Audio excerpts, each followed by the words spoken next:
ಓಂ ಶ್ರೀ ಸಾಯಿರಾಮ್.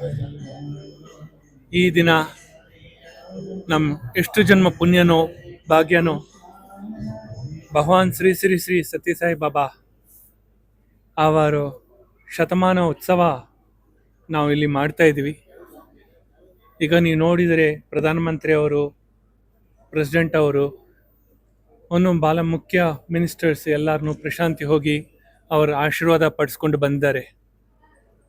ಇವತ್ತು ನಾವು ಮಾಡೋ ಮುಖ್ಯ ಉದ್ದೇಶ ಅವರದು ಈ ಸಂಸ್ಥಾನದಲ್ಲಿ ಮಾಡೋದು, ಪರಿಪೂರ್ಣ ಸನಾತನ ಚಾರಿಟಬಲ್ ಟ್ರಸ್ಟಲ್ಲಿ ಮಾಡೋದಕ್ಕೂ ಉದ್ದೇಶ ಏನು ಅಂದರೆ, ಆ ಗುರುಗಳು ವಿದ್ಯಾಭ್ಯಾಸ, ಆರೋಗ್ಯ ತಪಾಸಣೆ, ನೀರು, ಈ ಮೂರು ವಿಶೇಷವಾಗಿ ಎಷ್ಟೋ ಹಳ್ಳಿಗಳಿಗೂ ಕೊಟ್ಟಿದ್ದಾರೆ. ಎಷ್ಟೋ ಜನ ಇದುವರೆ ನೀವು ನೋಡಿದರೆ ಉಪಯೋಗ ಪಡಿಸ್ಕೊಂಡಿದ್ದಾರೆ.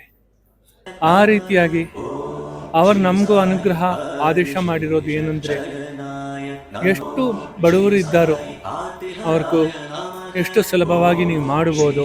ಎಲ್ಲರಿಗೂ ಒಂದು ಒಳ್ಳೆ ಇದು ತಪಾಸಣೆ ಕೊಡಿ, ಮೆಡಿಕಲ್.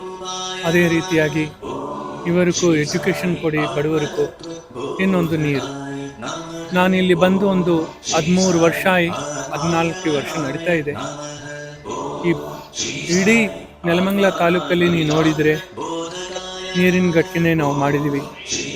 ಅದೇ ರೀತಿಯಾಗಿ ಬಡವರು ಮಕ್ಕಳು ಅಂತ ಹೇಳಿದರೆ 2,000 ಮೇಲೆ ಇರೋ ಮಕ್ಕಳಿಗೂ ನಾವು ಸ್ಕಾಲರ್ಶಿಪ್ ಕೊಟ್ಟಿದ್ದೀವಿ. ಅದೇ ರೀತಿಯಾಗಿ ಇಲ್ಲಿ ಈ ಊರಿಗೂ ನೀವು ನೋಡಿದರೆ ನಾವು ಒಂದಿಲ್ಲ ಎರಡಿಲ್ಲ ರೋಡ್ ಹಾಕೋದನಿಂದು, ಸ್ಟ್ರೀಟ್ ಲೈಟ್ಸ್ ಕೊಡೋದನಿಂದು, ಅನ್ನದಾನ ಮಾಡೋದು, ವಸ್ತ್ರದಾನ ಮಾಡೋದು. ಅದೇ ರೀತಿಯಾಗಿ ಇವತ್ತು ದಿನ ನಾವು ಗೊಲ್ಲಹಳ್ಳಿಯಲ್ಲಿ ಒಂದು ಸಮುದಾಯ ಭವನ ಮಾಡ್ತಾ ಇದ್ದೀವಿ. ಅದು ಉದ್ಘಾಟನೆ ಇದೆ, ತಾವೆಲ್ಲರೂ ಬರ್ಬೋದು. ಅದ್ರ ಜೊತೆಗೆ ನಾವು ಕ್ರೀಡಾಂಗಣನೂ ಮಕ್ಕಳಿಗೂ ಮಾಡಿಕೊಡ್ತಾ ಇದ್ದೀವಿ. ಸೊ ಪ್ರತಿ ಊರಿಗೂ ಏನಾದರೂ ಒಂದು ನಾವು ಮಾಡ್ತಾ ಇದ್ದೀವಿ. ಈ ಸೇವೆಗಳು ಎಲ್ಲ ನಿಶುಲ್ಕವಾಗಿ ಮಾಡ್ತಾ ಇದ್ವಿ. ಎಲ್ಲಿಂದ ನಾವು 1 ರೂಪಾಯಿ ಯಾರನ್ನೂ ಕೇಳಿಲ್ಲ. ಈ ಕರ್ನಾಟಕದಲ್ಲಿನೂ ಇದುವರೆ ನಾನು ಈ 14 ವರ್ಷದಲ್ಲಿ ಒಬ್ಬರ ಹತ್ರ ನಾನು ದಾನ ಕೇಳಿಲ್ಲ. ನಾನು ಕೇಳೋದು ನನ್ನ ಗುರುಗಳು, ಅವರ ಹತ್ರನೇ ಕೇಳೋದು. ಸತ್ಯಸಾಯಿ ಅವರು ಅವ್ರ ಅನುಗ್ರಹ ಪಟ್ಟು ಅವ್ರು ಏನು ಕೊಡ್ತಾ ಇದ್ದಾರೋ ಅದು ಎಲ್ಲ ದಾನನೇ ನಾವು ಮಾಡ್ತಾ ಇದ್ವಿ. ಇದುವರೆ ನಾವು ಇಷ್ಟು ದಾನಗಳು ನಾನು ಹೇಳೋದಕ್ಕಾಗಲ್ಲ ಎಷ್ಟು ಮಾಡಿದ್ದೀವಿ ಅಂಟು. ಲೆಕ್ಕಾಚಾರನ ನಾವು ಎಲ್ಲ ಗೌರ್ಮೆಂಟ್ ಕೊಟ್ಟಿದ್ದೀವಿ, ಅವ್ರಿಗೆ ಗೊತ್ತಿದೆ. ಮೋಸ್ಟ್ಲಿ 200 ಕೋಟಿ ಮೇಲೇನೂ ಹೋಗಿರ್ಬೋದು ಈ 15 ವರ್ಷಕ್ಕೂ. ಅಷ್ಟು ನಾವು ಸೇವೆನೇ ಮಾಡಿದ್ದೀವಿ. ದೇವರ ಅನುಗ್ರಹ ಮಾಡ್ತಾರೆ. ಎಲ್ಲ ನಮ್ಮ ಮಕ್ಕಳು ಎಷ್ಟು ವಿದ್ಯಾರ್ಥಿಗಳು ಇದ್ದಾರೋ ಅವ್ರಿಗೆಲ್ಲರಿಗೂ ಒಂದು ಮೆಡಿಕಲ್ ಎಜುಕೇಷನ್, ಒಳ್ಳೆ ಎಜುಕೇಷನ್ ಕೊಡಬೇಕು. ಕಾರಣ ಏನಂದರೆ, ಈಗ ಒಳ್ಳೆ ಡಾಕ್ಟರ್ಸ್ ಎಲ್ಲಿ ಸಿಗ್ತಾ ಇಲ್ಲ. ಎಲ್ಲರನ್ನೂ ಹಣಕ್ಕೋಸ್ಕರ ಏನೇನೋ ವ್ಯಾಧಿಗಳು ಹೇಳಿಬಿಟ್ಟು ಅವ್ರಿಗೆ ಆಪ್ರೇಷನ್ ಮಾಡೋದಲ್ಲಿ ಗುರಿ ಇಟ್ಟಿದ್ದಾರೆ. ಇದು ಭಾಳ ತಪ್ಪು.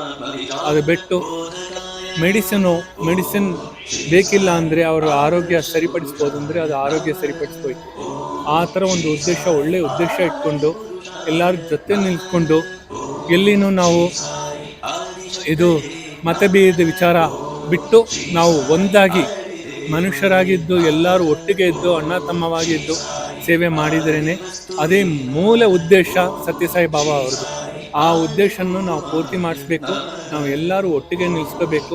ಯಾವತ್ತೂ ಈ ರಾಜಕೀಯ ಬುದ್ಧಿ ಇಲ್ಲ, ಬಿಟ್ಬಿಟ್ಟು ದೇವರ ಪಾದದಲ್ಲಿ ಹೋಗಿ ದೇವರಿಗೂ ಸೇವೆ ಮಾಡಬೇಕು. ನಮ್ಮ ಜೊತೆ ಇರೋ ಎಲ್ಲ ಜನರಿಗೂ ನಾವು ಸೇವೆ ಮಾಡಬೇಕು ಅಂತ ಒಂದು ಉದ್ದೇಶ ಇಟ್ಕೊಂಡ್ರೇ ಸಾಕು, ಎಲ್ಲರೂ ಚೆನ್ನಾಗಿರ್ಬೋದು. ಅದೇ ಅವರ ಉದ್ದೇಶ. ಈ ಶತಮಾನ ಉತ್ಸವ ಇನ್ನೂ ನಡೀಲಿ.